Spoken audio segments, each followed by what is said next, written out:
Welcome back to another video. So আজকের ভিডিওতে আমরা এই ভেন্ডিং মেশিনটা তৈরি করার চেষ্টা করব। তো চলুন কথা না বাড়িয়ে ভিডিওটি শুরু করা যাক। Hey guys, my name is Alfie and welcome to the channel Alfic Zone. তো প্রথমে আপনি এখানে একটা কিউব অ্যাড করে দিবেন। কিউব অ্যাড করার পর আমি এটাকে রিসাইজ করে ভেন্ডিং মেশিনের সাইজে। তারপর আমি এখানে একটা সিলিন্ডার অ্যাড করব।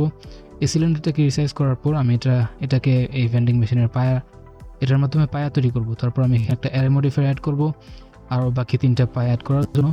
তো আমি ওয়াই অ্যাক্সিসে একটা পায়া অ্যাড করে দিচ্ছি। তো এখানে 2টা পায়া হয়ে গেল। তারপর আমি এক্স অ্যাক্সিসে আরও 2টা পায়া অ্যাড করে দেব। তো আমি এখানে আরও একটা অ্যারে মডিফায়ার অ্যাড করলাম। তারপর আমি এখানে এক্স অ্যাক্সিসে এখানে আরও 2টা পায়া অ্যাড করে দিচ্ছি। তো অফসেট এক্সে আমি এখানে আরও পায়া অ্যাড করে দিলাম। তারপর আমি এই ভেন্ডিং মেশিনের মাঝখান বরাবর এখানে একটা লুপ কাট অ্যাড করবো। তারপর এই ফেসটাকে ভেতরের দিকে ইনসেট করে দিব। এটাকে ইনসেট করে দিচ্ছি আই প্রেস করার মাধ্যমে। তারপর আমি এটাকে রিপোজিশন করব। তারপর আবার ইনসেট করব। তারপর ই প্রেস করার মাধ্যমে ভেতরের দিকে এক্সট্রুড করে দিব। তারপর আমি এই ফেসটা সিলেক্ট করে এটাকে ভেতরের দিকে এক্সট্রুড করে দিচ্ছি। তো এখন দেখতে পাচ্ছেন এটাকে অনেকটা ভেন্ডিং মেশিনের মতো লাগছে। তারপর আমি কোণাগুলো সিলেক্ট করে এখানে আমি বেভেল অ্যাড করে দিচ্ছি Ctrl+B প্রেস করার মাধ্যমে, যাতে কর্নারগুলো একটু কার্ভি হয়। তারপর আমি এখানে রেন্ডার ভিউপোর্ট রেন্ডারে চলে যাচ্ছি। তারপর আমি এখানে আরেকটা কিউব অ্যাড করব। তো এই কিউবটা এখানে আমি অ্যাড করে দিচ্ছি। এটা হচ্ছে কয়েন দেওয়ার জায়গা, এদিক দিয়ে ভেন্ডিং মেশিনের ভিতরে কয়েন দিবে। তারপর আমি এই ফেসগুলো সিলেক্ট করে আমি এটাকে একটু সাইজে বড় করে দিচ্ছি জেড অ্যাক্সিসে। তারপর আমি এখানে কে প্রেস করার মাধ্যমে আরও কিছু কাট তৈরি করে দিচ্ছি নাইফ টুলের মাধ্যমে। এখানে আরেকটা কাট তৈরি করে দিচ্ছি। এই কাটগুলো তৈরি করছি যাতে আমি এখানে এক্সট্রা ম্যাটেরিয়াল অ্যাড করতে পারি, সেই জন্য আমি এখানে কয়েকটা কাট অ্যাড করে দিচ্ছি। দেখতে পাচ্ছেন এভাবে কাটগুলো তৈরি করে দিলাম। তারপর আমি এখানে আরেকটা কিউব অ্যাড করব, এটাকে এভাবে রিসাইজ করব। তো এটার মাধ্যমে আমরা এই ভেন্ডিং মেশিনের শেলফ তৈরি করব, যে শেলফের মধ্যে আমরা এই ড্রিঙ্কসগুলো রাখবো। তারপর আমি এখানে একটা বেভেল অ্যাড করে দিচ্ছি, কর্নারগুলো যাতে কার্ভ হয়। তারপর এখানে এয়ার মডিফায়ার অ্যাড করব। তারপর আমি জেড অ্যাক্সিসে এটার ভ্যালুটা বাড়িয়ে দিব, কারণ থাকবে 3, এবং এক্স অ্যাক্সিসে এটার ভ্যালু 0 করে দিলাম। তারপর আমি এই কর্নারগুলো অ্যাড করে সিলেক্ট করে এখানে আমি বেভেল মডিফায়ার অ্যাড করে দিচ্ছি। তারপর আমি এখানে আরেকটা সিলিন্ডার নিব। সিলিন্ডার নেওয়ার পর এটাকে এভাবে ওয়াই অ্যাক্সিসে রোটেট করে রিসাইজ করব। রিসাইজ করে আমি এখানে এটাকে এই জায়গায় বসিয়ে দিলাম। তো এটা হচ্ছে হ্যান্ডেল বা সুইচ, যে কোনো একটা কিছু হতে পারে। তারপর আমি এখানে বেভেল অ্যাড করে দিচ্ছি যাতে এটা অনেকটা কার্ভি হয়।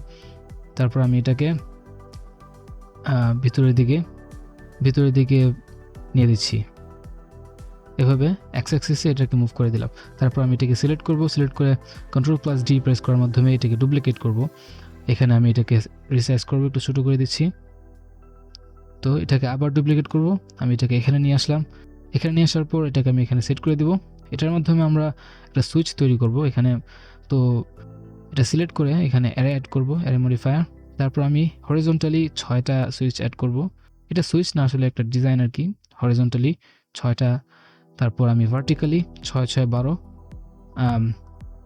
আরও সুইচ অ্যাড করে দিলাম। তারপর আমি আরেকটা সিলিন্ডার অ্যাড করব এখানে। এটার মাধ্যমে আমরা ড্রিঙ্কসগুলো তৈরি করব, ড্রিঙ্কসের বোতল। আমি ফেসটা সিলেক্ট করে এক্সট্রুড করে দিলাম। তারপর এখানে বেভেল মডিফায়ার অ্যাড করে দিলাম, বেভেল অ্যাড করলাম। তারপর এটাকে এক্সট্রুড, তারপর রিসাইজ করার পর দেখতে পাচ্ছেন আমাদের একটা ক্যানের বোতল তৈরি হয়ে গেল। তো এভাবে আমি বাকি ড্রিঙ্কসের বোতলগুলো তৈরি করে নেব।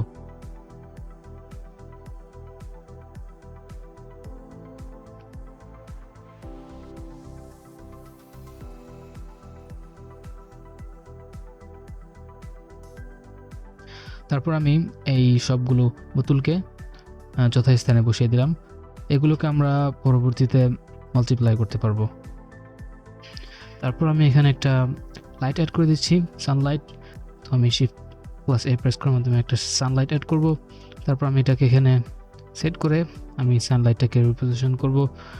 তো অ্যাঙ্গেলটা আমি পরিবর্তন করে দিচ্ছি। তো এই অ্যাঙ্গেলে রাখলাম সানটাকে। তারপর আমি এই লাইটটা সিলেক্ট করে সানলাইট সিলেক্ট করে প্রপার্টিসে যাব। তারপর আমি এখানে স্ট্রেংথ দিয়ে দিব 10, এক্সপোজার দিয়ে দিব 10, এবং অ্যাঙ্গেল দিয়ে দিচ্ছি 1.2। তো অ্যাঙ্গেলটা যত কমিয়ে দিতে পারেন কমিয়ে দিবেন, কারণ কার্টুনের মধ্যে লাইট ফলটা হয় শার্প। তারপর আমি চলে যাব শেডার এডিটরে। তারপর আমি অবজেক্টটা সিলেক্ট করার পর আমি এখানে এক্সপোজারটা একটু কমিয়ে দিচ্ছি। অবজেক্টটা সিলেক্ট করার পর আমি এখানে প্রিন্সিপাল পিএসডিএফ ডিলিট করে দিব। তারপর আমি এখানে একটা ডিফিউজ পিএসডিএফ অ্যাড করব, ডিফিউজ পিএসডিএফ। তো আমি এটা ম্যাটেরিয়াল আউটপুটের সাথে কানেক্ট করব। তারপর আমি শেডার টু আরজিবি একটা নোট অ্যাড করব। তারপর আমি অ্যাড করব colour ramp. Colour ramp add করার পর প্রথম স্লাইডারটা সিলেক্ট করব। প্রথম স্লাইডারটা সিলেক্ট করার পর আমি এখান থেকে কালারটা চুজ করে দিচ্ছি, আকাশি কালার। তারপর আমি দ্বিতীয় স্লাইডারটা সিলেক্ট করে আমি আপাতত এটাকে ব্ল্যাক রাখছি এবং লিনিয়ার থেকে এটাকে কনস্ট্যান্টে পরিবর্তন করে দিবেন। তো এখন দেখতে পাচ্ছেন আমাদের এই কালারটা একদমই ম্যাচ করছে না আমাদের রেফারেন্সের সাথে। তো আমি স্লাইডারটাকে একটু এদিকে ড্র্যাগ করে দিলাম, প্রথম স্লাইডারটাকে।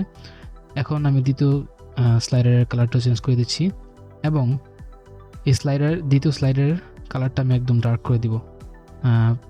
ভ্যালু আমি 0.3 দিয়ে দিলাম। তারপর দেখতে পাচ্ছেন যে আমাদের কালারটা একদমই ম্যাচ খাচ্ছে না। তো এটার সমস্যা হচ্ছে, এটা ফিক্স করার জন্য আপনাকে আসতে হবে রেন্ডার প্রপার্টিজে। এখানে আসার পর আপনি এখান থেকে ভিউতে গিয়ে স্ট্যান্ডার্ড থেকে এজিএক্স করে দিবেন। এখানে এসে ভিউ থেকে স্ট্যান্ডার্ড করে দিবেন। এখন দেখতে পাচ্ছেন যে আমাদের কালারটা অনেকটা ম্যাচ খাচ্ছে।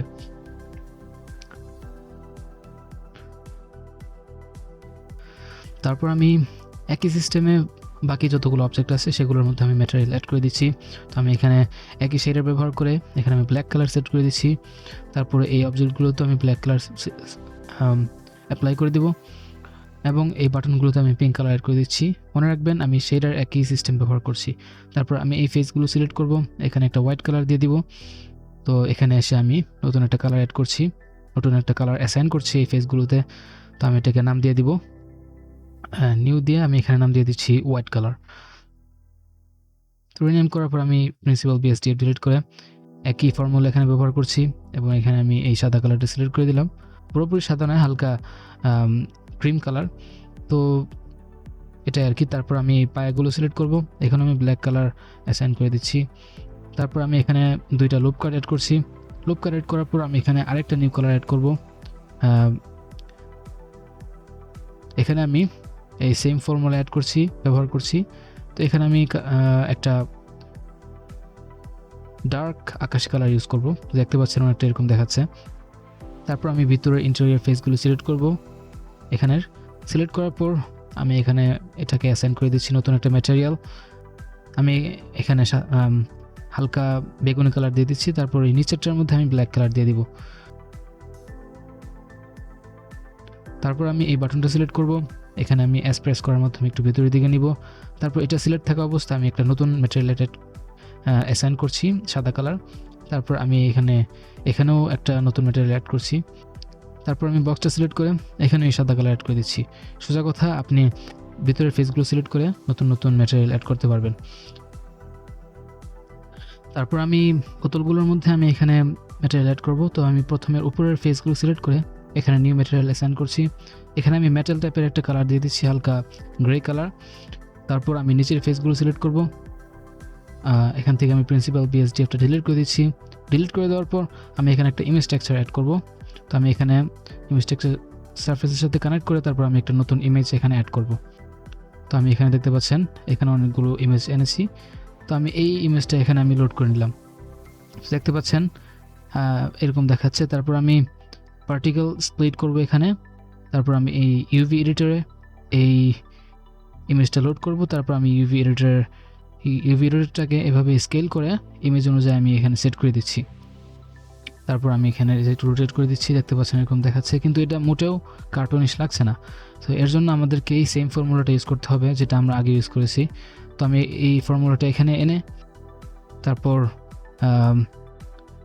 এই কালার র্যাম্পটা ম্যাটেরিয়াল আউটপুটের সাথে কানেক্ট করব। তারপর আমি এই ইমেজটাকে এখানে আনবো। ইমেজটাকে এখানে আনার পর আমি এখানে একটা অ্যাড শেডার অ্যাড করব। অ্যাড শেডার অ্যাড করে বটম সকেটে আমি ইমেজ টেক্সচারটা লাগাবো এবং দ্বিতীয় সকেটে কালার র্যাম্পটা অ্যাড করব। তারপর এই শেডার আউটপুটটা আমি সরাসরি ম্যাটেরিয়াল আউটপুটের সাথে কানেক্ট করব। তো দেখতে পাচ্ছেন এখান থেকে আমি প্রথম স্লাইডার থেকে বেগুনি কালারটা নিচ্ছি এবং দ্বিতীয় স্লাইডার থেকে আমি আপাতত এটাকে ব্ল্যাক রাখছি। RGB গিয়ে আমি সব কিছু ব্ল্যাক করে দিলাম। তো এভাবে আমি দেখতে পাচ্ছেন যে একটা টোন শেডার তৈরি করলাম একটা ইমেজ টেক্সচার ইউজ করার মাধ্যমে। তো আমি বাকি বোতলগুলোর সাথেও একইভাবে টেক্সচারটা সেট করে নিচ্ছি।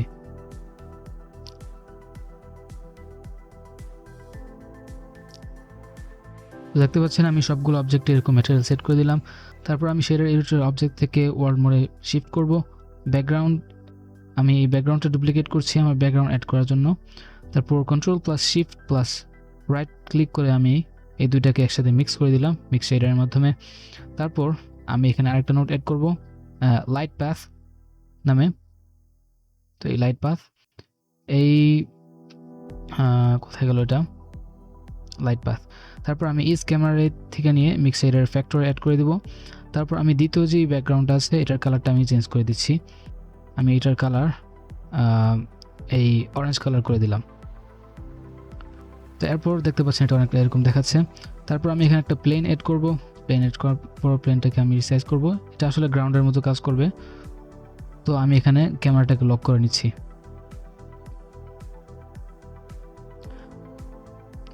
তারপর আমি সব কিছু ঠিক হওয়ার পর এখন আমরা লাইন আর্ট অ্যাড করব এখানে। তো লাইন আর্ট অ্যাড করার জন্য আমাদেরকে সব কিছু একটা কালেকশনের মধ্যে ঢোকাতে হবে। তো আমি লাইট এবং ক্যামেরা দুইটা সিলেক্ট করে আমি প্রেস করব M, তারপর নিউ কালেকশন। তো আমি এটাকে রিনেম করে দিচ্ছি ক্যামেরা অ্যান্ড লাইট। তো আমি ক্যামেরা এবং লাইটকে নতুন একটা ফোল্ডারে নতুন একটা কালেকশনের মধ্যে ঢুকিয়ে দিলাম। তারপর আমি এখান থেকে সবগুলো ড্রিঙ্কসের বোতল সিলেক্ট করব। সবগুলো ড্রিঙ্কসের বোতল সিলেক্ট করে আমি এখানে প্রেস করব নিউ কালেকশন। তারপর আমি এটাকে রিনেম করে দিচ্ছি ড্রিঙ্কস। তো মনে রাখবেন লাইন আর্ট অ্যাড করার জন্য আপনাকে আগে সবগুলোকে একটা কালেকশনের মধ্যে ঢুকিয়ে নেওয়া ভালো। সবগুলো আলাদা আলাদা অবজেক্ট আলাদা আলাদা কালেকশনের মধ্যে ঢুকিয়ে নেবেন। তারপর আমি শেলফগুলো সিলেক্ট করছি, বাটনগুলো এখানে রিনেম করে দিচ্ছি প্রেস করার মাধ্যমে শেলফ অ্যান্ড বাটন। তো এই বাটন আর শেলফগুলোকে আমি আলাদা একটা কালেকশনে ঢুকিয়ে দিলাম। তারপর আমি সিলেক্ট করব ভেন্ডিং মেশিন, এগুলো সিলেক্ট করে এগুলোকে আমি এভাবে রিনেম করে আলাদা কালেকশনে দিয়ে দেবো। তো মনে রাখবেন লাইন আর্ট ইউজ করার জন্য আপনাকে সবসময় ক্যামেরা ভিউতে থাকতে হবে। ক্যামেরা ভিউর বাইরে গেলে লাইন আর্ট কাজ করবে না। ক্যামেরা ভিউ থেকে আপনি ক্যামেরা ভিউটাকে লক করে দিতে পারেন। তারপর আমি এখানে শিফট প্লেস করব। তারপর গ্রিস পেন্সিল, এখান থেকে আপনি কালেকশন লাইন আর্ট, প্রথমে আপনি আপনার কালেকশনটা সিলেক্ট করবেন। যেমন আমরা মেশিন সিলেক্ট করলাম, মেশিনের মধ্যে রয়েছে আমাদের ভেন্ডিং মেশিনটা, ভেন্ডিং মেশিনের মূল স্ট্রাকচারটা। তো এই কালেকশনটা সিলেক্ট করার পর আমি প্রেস করব Shift+A, তারপর এখানে গ্রিস পেন্সিলে এসে কালেকশন লাইন আর্ট। তো দেখতে পাচ্ছেন আমাদের অবজেক্টের চারপাশে একটা লাইন আর্টের মতো প্যাটার্ন তৈরি হয়ে গেল, যেটা অনেকটা কার্টুনিশ লুক দিচ্ছে।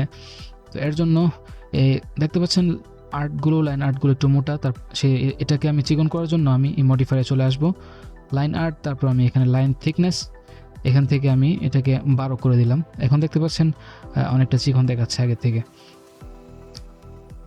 তারপর আমি অন্যান্য অবজেক্টগুলো সিলেক্ট করব, কালেকশনগুলো, যেমন এই ড্রিঙ্কসের কালেকশনগুলো সবগুলোতে আমি এখানে লাইন আর্ট অ্যাড করে দিচ্ছি। এটাকে দিয়ে দিব আমি 10। তারপর আমি দেখতে পাচ্ছেন মোটামুটি একটা সব কিছু একটা শেপে চলে আসলো। সবগুলো কালেকশনে আপনি এভাবে লাইন আর্ট অ্যাড করে দিবেন। তো আমি ক্যামেরা ভিউর বাইরে যদি যাই তাহলে দেখতে পাচ্ছেন এটা কেমন অদ্ভুত দেখাচ্ছে। তো সেজন্যই বললাম যে আপনাকে লাইন আর্ট ইউজ করতে হলে সবসময় ক্যামেরা ভিউর ভিতরে থাকতে হবে। তো ক্যামেরা ভিউর ভিতরে থাকা অবস্থায় যদি আমি মুভ করি তাহলে কোনো প্রবলেম আপনি এখানে দেখতে পারবেন না। তো তারপর আমি এখানে গ্রেস পেন্সিলের মাধ্যমে ম্যানুয়ালি কিছু আর্ট করব। এখানে দেখতে পাচ্ছেন এই রেফারেন্সের মধ্যে ম্যানুয়ালি অনেক আর্ট করা আছে। তো আমি এখানেও এই অবজেক্টের মধ্যেও ম্যানুয়ালি অনেক আর্ট করব। তো তার জন্য আপনি প্রেস করবেন Shift+A, গ্রেস পেন্সিলে গিয়ে এখানে সিলেক্ট করবেন স্ট্রোক। তো স্ট্রোক অ্যাড করলে তো একটা গ্রেস পেন্সিলের স্ট্রোক আপনার আউটলাইনে চলে আসবে। তো আমি এটাকে শেলফ অ্যান্ড বাটন এটার ভিতর থেকে বের করে বাইরে নিয়ে আসছি। যে স্ট্রোক এটা একটু আগে আমরা অ্যাড করলাম। তারপর এই স্ট্রোকটা সিলেক্ট থাকা অবস্থায় আপনি প্রেস করবেন Ctrl+Tab। তারপর আপনি এখানে ড্র মোডে যাবেন। ড্র মোডে যাওয়ার পর আপনি এখান থেকে গ্রিস পেন্সিলের মাধ্যমে আপনার অবজেক্টের উপর ড্র করতে পারবেন, অর্থাৎ আঁকাআঁকি করতে পারবেন। তো আপনি এখান থেকে উপরে এসে অরিজিন থেকে আপনি সারফেসে দিয়ে দিবেন। তাহলে কি হবে, আপনি যখন ড্র করবেন আপনার ড্রটা একদম এই অবজেক্টের সারফেসের উপর হবে। এরপর আপনি এখান থেকে আপনি মিলিমিটারটা সেট করে দিবেন যে সারফেসের কতটুকু উপর থেকে আপনার এই স্ট্রোকগুলো, গ্রিস পেন্সিলের স্ট্রোকগুলো আর্ট হবে। তো আমি এখানে দিয়ে দিচ্ছি 0.05। তো দেখতে পাচ্ছেন এখানে একদম সারফেসের সাথে লেগে এই আর্টগুলো তৈরি হচ্ছে। তো এখানে আপনি সারফেস সেট করে দিবেন। তো আপনি এফ প্রেস করার মাধ্যমে আপনি আপনার ব্রাশটাকে ছোটো করতে পারবেন, বড় করতে পারবেন। এফ প্রেস করে মাউসকে ড্র্যাগ করবেন, তখন আপনার ব্রাশটা ছোটো বড় হবে। তারপর এখানে আরও অপশন রয়েছে, আপনি এখান থেকে ব্রাশ সিলেক্ট করতে পারবেন অথবা লাইন আর্ট, কার্ভ। তো আমি এখান থেকে কার্ভ সিলেক্ট করে আমি এই কোণাগুলোতে এই ডিজাইনগুলো তৈরি করে দিচ্ছি। আমি একটু ছোটো করে দিচ্ছি এফ প্রেস করার মাধ্যমে। তারপর আমি এই কোণাগুলোতে এইভাবে লাইন আর্ট করে এগুলো এভাবে সিলেক্ট করে দিচ্ছি। তো আমি সবগুলো কোণাতে এরকম একটা প্যাটার্ন তৈরি করে দিচ্ছি।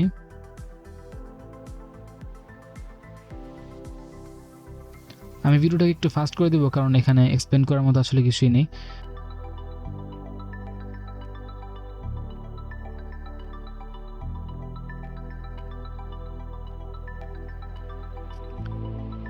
আপনি যদি গ্রিস পেন্সিল মুছতে চান তাহলে প্রেস করবেন কন্ট্রোল প্রেস করার মাধ্যমে আপনি কোনো একটা গ্রিস পেন্সিলের আর্ট আপনি মুছে ফেলতে পারবেন।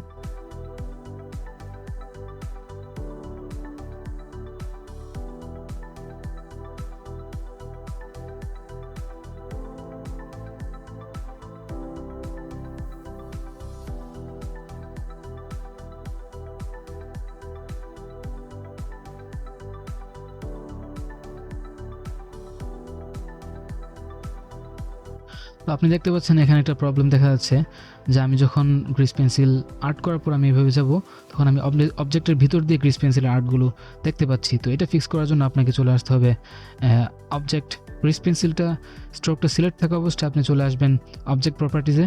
তো এখান থেকে আপনি ভিউপোর্ট ডিসপ্লে থেকে ইন ফ্রন্ট এই অপশনটা ডিসেবল করে দেবেন। তো এখানে দেখতে পাচ্ছেন যে আপনি অবজেক্টের ভিতর দিয়ে আপনি গ্রিস পেন্সিলটাকে আর দেখতে পারবেন না। তো ইন ফ্রন্ট এই অপশনটাকে আপনি ডিসেলেক্ট করে দেবেন।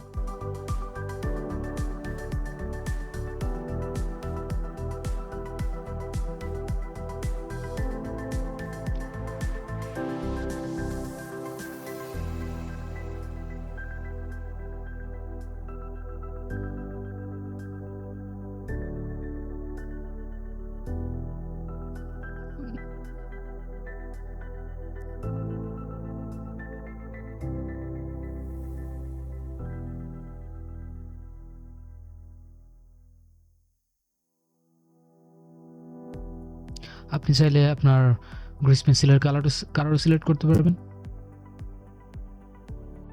আপনি ম্যাটেরিয়াল প্রপার্টিজে এসে এখানে ব্ল্যাক থেকে হোয়াইট করলে আপনি এই গ্রিস পেন্সিলের কালার চেঞ্জ করতে পারবেন।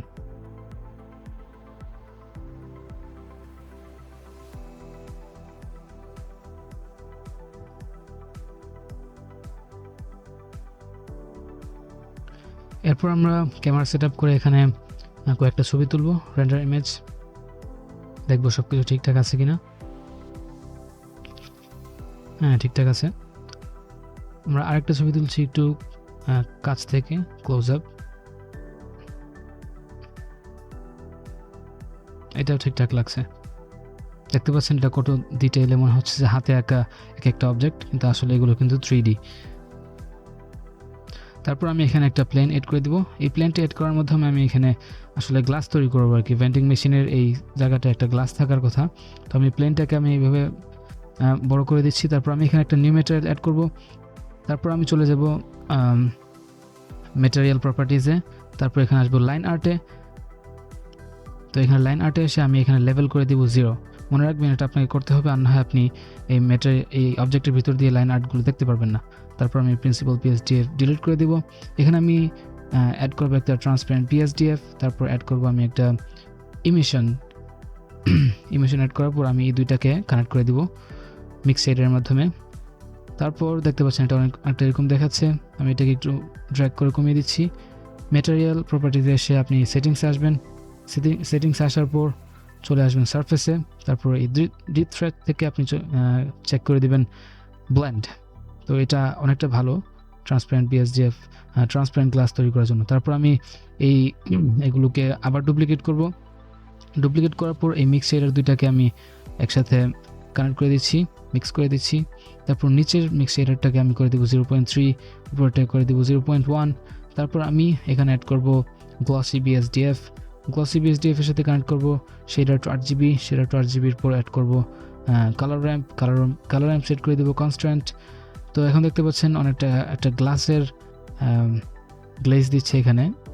2D গ্লাসগুলো সাধারণত এরকমই হয়ে থাকে, কারণ এগুলো রিয়েলিস্টিক হওয়া সম্ভব নয়। তারপর আমি সব কিছু অ্যাডজাস্ট করে নিচ্ছি।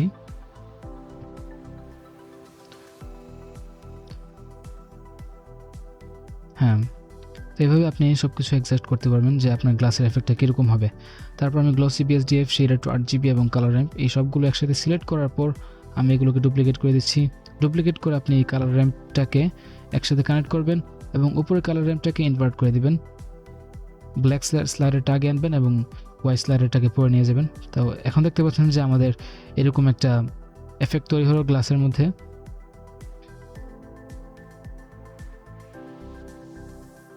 এই দেখতে পাচ্ছেন গ্লাসের মধ্যে আমাদের এরকম একটা এফেক্ট তৈরি হলো। তো এটা হচ্ছে আমাদের মূল সেটআপটা এই গ্লাসটা তৈরি করার জন্য, 2D গ্লাস।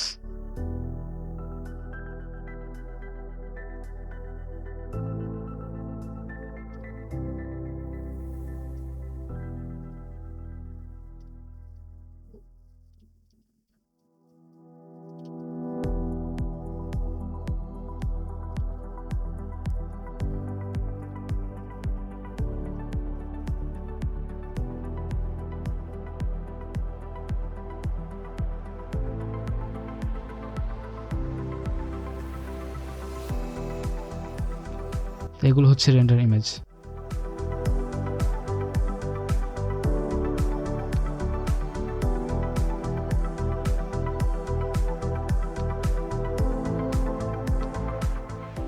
তো আশা করি ভিডিওটা আপনাদের কাছে ভালো লেগেছে। ভিডিওটা ভালো লাগলে অবশ্যই লাইক, কমেন্ট, শেয়ার করবেন। তো দেখা হচ্ছে পরবর্তী ভিডিওতে। Until then, take care, by.